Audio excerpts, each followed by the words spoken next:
Napatunayan muli ni Kim Chiu ang kanyang kahusayan sa pagpe-perform ng pasayahin niya ang mga taga San Juan sa kanilang Wata Wata Festival.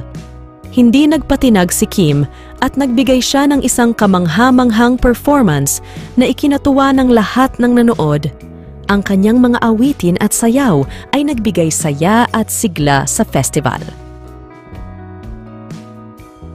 Samantala, marami ang nakapansin sa dedikasyon ni Paulo Avellino sa pagbibigay ng seguridad kay Kim Chiu sa buong festival. Batid ni Paulo ang panganib na maaaring idulot ng basaan ng tubig, kaya naman todo bantay siya para matiyak ang kaligtasan ni Kim.